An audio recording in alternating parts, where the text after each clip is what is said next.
Hai, kita lanjut materi kita tentang JavaScript. Jadi seperti biasa, kalian buat sebuah folder ya, di mana di dalamnya terdapat index.html. Dan jangan lupa open with live server. Kemudian untuk browsernya, kalian klik kanan, pilih inspect ya. Klik kanan, inspect, kemudian buka di konsol. Jadi untuk JavaScript, nanti kalian akan sering-sering buka konsol dari browser. Jadi kita akan membuat namanya variabel. Jadi variabel merupakan sebuah wadah atau tempat yang dapat diberikan nilai. Kemudian bagaimana caranya membuat variabel? Jadi variabel itu bisa kita deklarasikan dengan menggunakan keyword ya. Keyword mulai dari var, let, atau cons.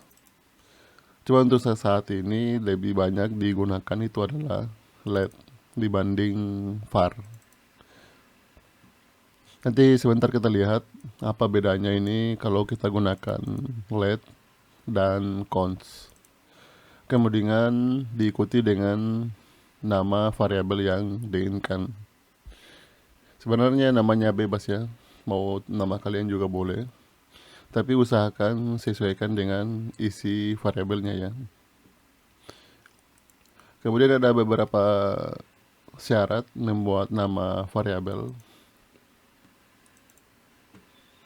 yaitu tidak boleh menggunakan spasi. Contohnya seperti ini. Jadi kalau kalian mau buat variabel, yang pertama itu kalian tulis dulu keywordnya. Bisa var, atau juga bisa let, dan cons.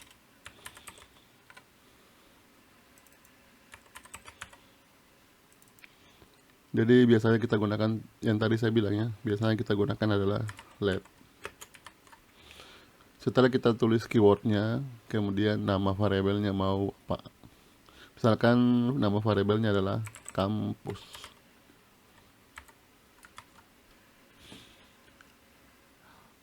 Kemudian ini kalian tidak boleh menggunakan spasi ya. Jadi kalau misalkan nama variabelnya nama mahasiswa, ini akan error karena kalian gunakan spasi di nama variabel. Kalau misalkan dua kata ya, seperti ini, ada dua cara yang bisa digunakan.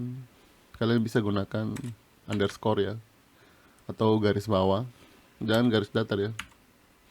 Kalau kemarin di CSS, nama variabel ya, nama kelas ya, kalau dua kata, itu kita pisahkan dengan tanda garis datar. Tapi kalau di JavaScript, ini tidak boleh ya. Ini ada muncul errornya ya. Sini juga muncul pesan error. Jadi gunakan underscore, garis datar bawah. Atau kalian bisa gunakan juga cara yang kedua, yang lebih banyak digunakannya. Yaitu huruf pertamanya dari nama variabel itu dimulai dengan huruf kecil. Huruf keduanya itu diisi dengan huruf besar. Kalau misalkan masih ada lagi satu kata di belakangnya, misalkan nama mahasiswa Unitama, ini juga ditulis dengan huruf besar. Jadi cara dua-duanya itu boleh ya. Mau gunakan cara seperti ini atau underscore, ini juga boleh. Cuman lebih banyak seringan digunakan cara seperti ini. Ini dinamakan cara camel case atau punduk unta ya. Kemudian kalian tidak boleh menggunakan angka ya. Kalau di depan nama variabel itu tidak boleh menggunakan angka. Misalkan satu nama, ini tidak boleh. Ini bakal muncul pesan error. Tapi kalau diakhiri dengan angka itu boleh. Misalkan nama satu, Kayak ini tidak masalah, tidak muncul pesan errornya. Di sini juga tidak muncul pesan error. Jadi tidak boleh menggunakan angka, dan juga kalian tidak boleh menggunakan operator matematika ya. Operator matematika itu seperti tambah, kurang, bagi, kali. Ya ini tidak boleh. Ini muncul juga pesan error. Kemudian tanda baca juga kalian tidak boleh gunakan selain underscore ya. Misalkan garis miring, kemudian buka kurung, ini tidak boleh ya. Untuk nama variabelnya. Kemudian seperti yang saya sudah singgung di pertemuan pertama ya, untuk bahasa pemrograman itu huruf besar dan huruf kecil itu dia sangat berpengaruh. Jadi cara membuat variabel seperti ini, yang pertama ini namanya deklarasi ya. Jadi kita mendaftarkan nama variabel tersebut. Kalian bisa tulis seperti ini saja, ini sudah benar. Atau kita bisa langsung memberikan nilai pada variabel tersebut.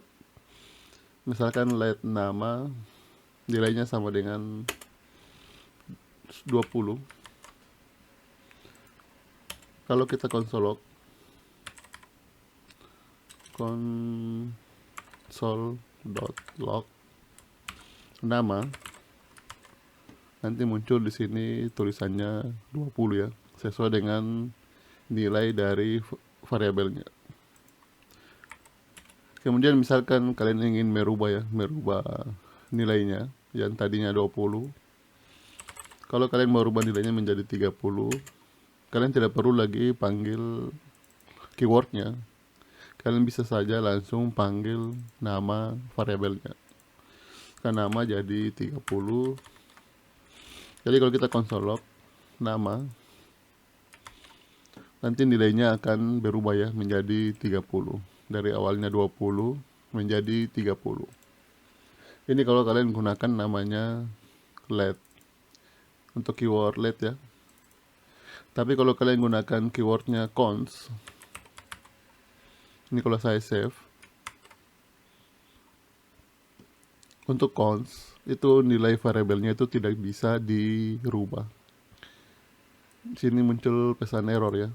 Jadi nilainya hanya tetap 20. Untuk merubahnya tidak bisa ya kalau untuk menggunakan keyword cons. Jadi nilainya tetap.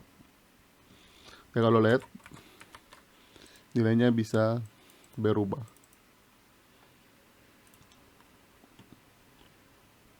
Ya ini mungkin sudah pernah kalian pelajari ya di bahasa pemrograman lainnya untuk variabel. Tapi mungkin untuk cara penulisannya yang berbeda ya, karena beda bahasa pemrogramannya. Kemudian untuk berikutnya itu adalah tipe data. Misalkan console.log. Jadi tipe data ada namanya tipe data number ya. Kalau number, ini sudah saya jelaskan di pertemuan sebelumnya. Ini kalian tidak perlu pakai tanda kutip untuk tipe data number. Kalau kalian pakai tanda kutip, dia akan membaca nilai ini menjadi string. Jadi beda number dan string. Tapi kalau untuk tipe data string, itu kalian wajib pakai tanda kutip. Kan Unitama.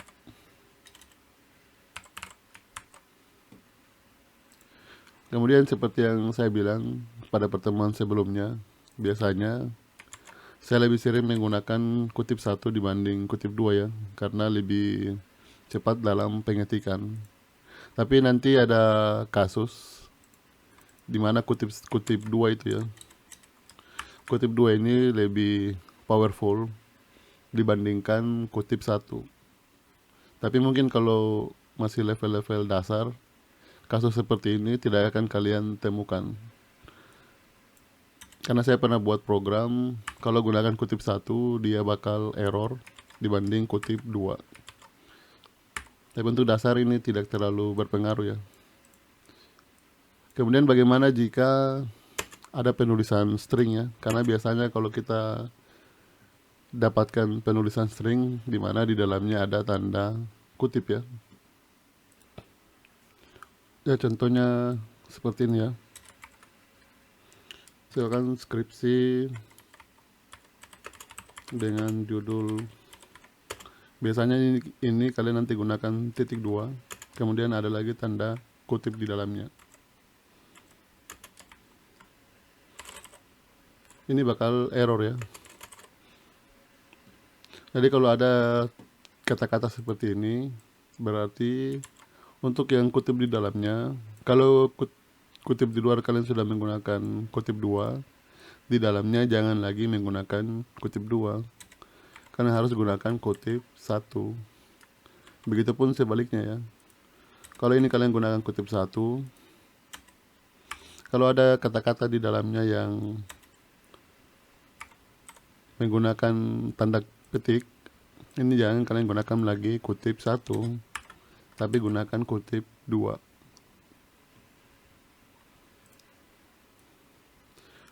Kemudian selain tipe data string dan tipe data number, ada juga namanya tipe data bilangan desimal ya. Jadi kalau bilangan desimal, misalkan 29,5, ini jangan kalian tulis 29,5. Ini berarti dia membaca dua nilai ya, 29 dan nilai 5. Kalau untuk bilangan desimal, kalian gunakan tanda titik. Kalau seperti ini, dia akan membaca 29,5.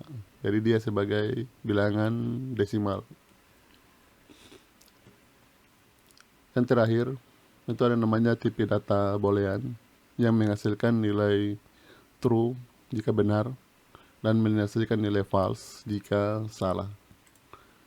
Misalkan ya, apakah 10 lebih besar daripada 20? Ini akan menghasilkan nilai false. Kalau saya balik datanya, berarti ini akan menghasilkan nilai true. Jadi ini namanya tipe data boolean. Kemudian bagaimana jika dua buah kata ya, misalkan unitama. Apakah unitama sama dengan unitama? Ini hasilnya adalah false.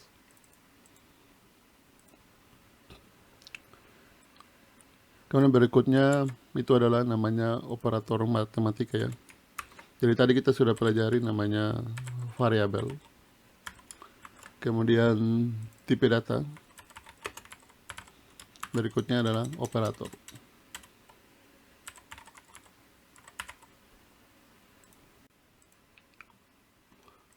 Yang pertama yaitu adalah operator aritmatika.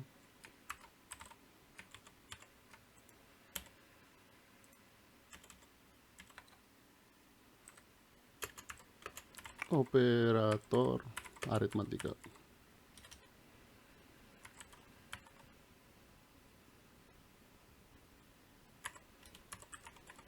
Atau operator matematika ya. Ini sama seperti di kalkulator ya. Misalkan 1 ditambah 1. Ini kalian langsung kerjakan di konsol ya. Supaya kita tidak perlu lagi ketik konsol log. Jadi kalian langsung kerjakan saja di konsol. Atau 1 dikurang 1, 1 dibagi 1, kemudian 1 dikali 1. Jadi ini operator aritmatika.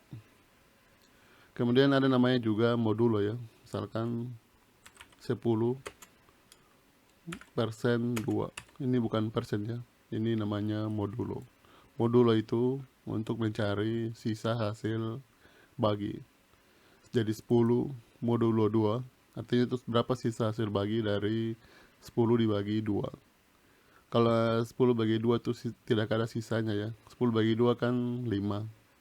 Berarti sisanya tidak ada ya, sisanya 0. Biasanya ini kita gunakan untuk mengetahui apakah sebuah bilangan itu bilangan ganjil atau bilangan genap. Kalau ada sisanya berarti dia bilangan ganjil. Tapi kalau tidak ada sisanya, dia adalah bilangan genap. Jadi 10 bilangan genap. Kalau saya ganti ya, misalkan 15, berarti ada sisanya. Karena 15 bagi 2, kan dia 7, sekian ya. Berarti ada sisanya 1. Berarti 15 bilangan ganjil.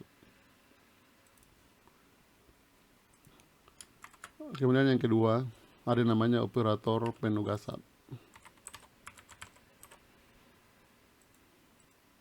Tadi sudah kita pelajari ya.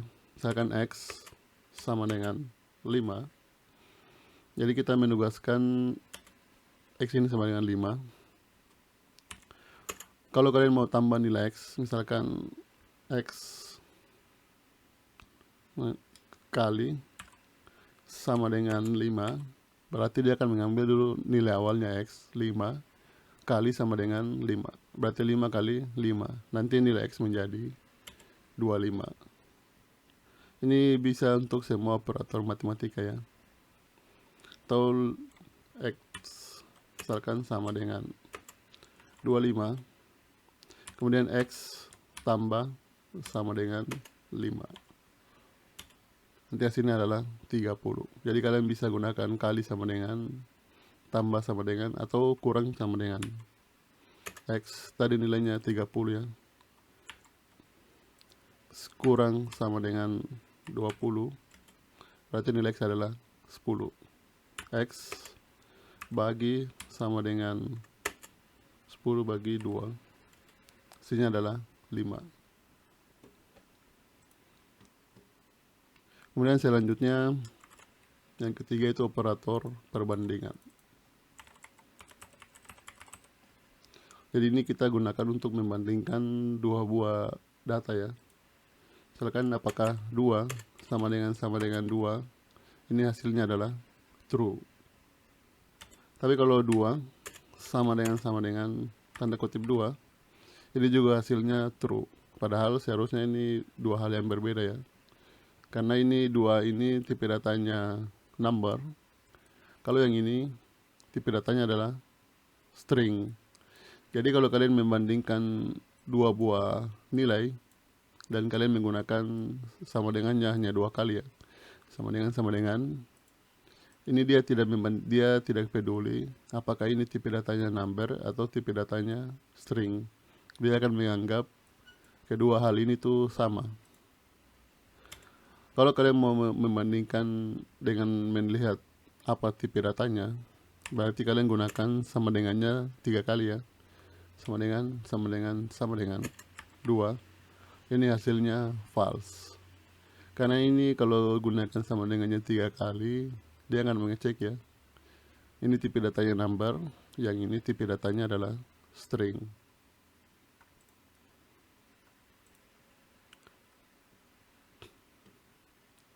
Kemudian keempat, operator logika.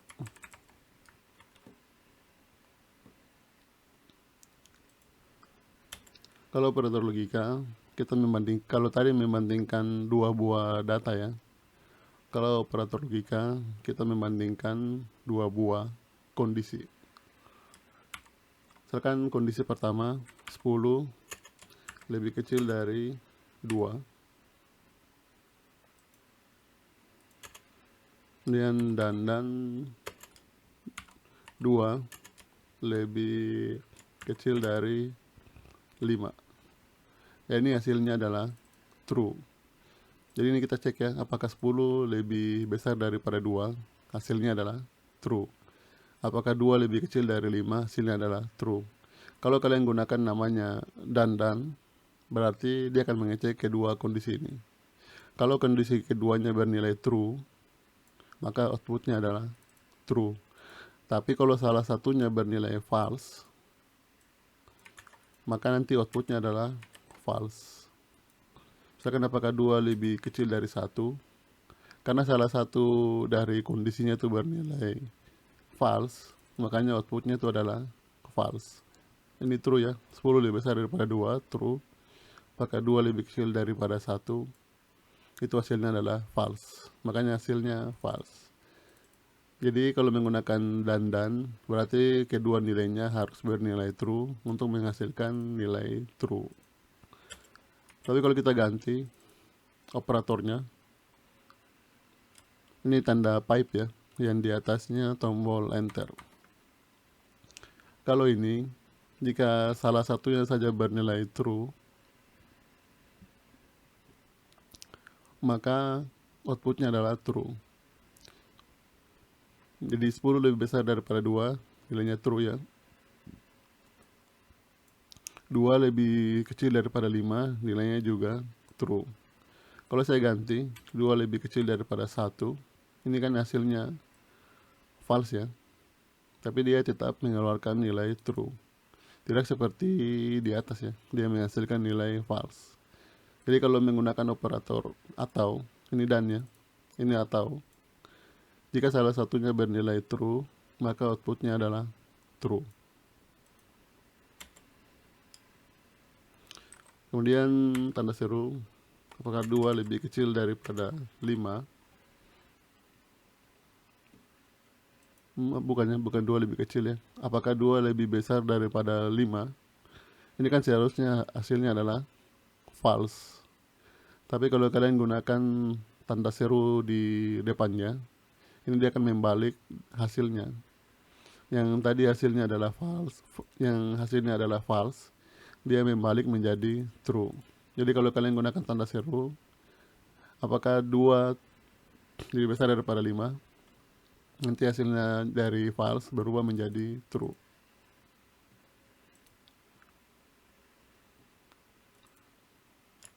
Kemudian yang terakhir itu namanya operator ternary, atau biasanya juga kita sebut dengan if else untuk satu baris kode. Jadi misalkan 10 lebih besar daripada 2. Jadi operator ternary cara tulisnya yang pertama itu kondisinya, apakah 10 lebih besar daripada 2. Ini jika true, apa yang mau kita cetak. Kemudian pisahkan dengan tanda titik 2 jika false. Jadi jika true, misalkan 10 lebih besar daripada 2, benar. Jika false,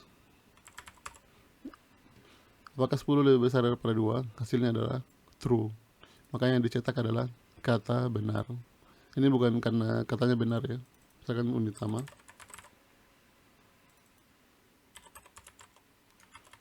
Apakah 10 lebih besar daripada 2? Karena hasilnya true, berarti yang dicetak adalah nilai yang pertama. Kalau saya balik, apakah 10 lebih besar daripada 20? Ini hasilnya adalah false. Berarti bukan ini yang dicetak, tapi kata yang kedua.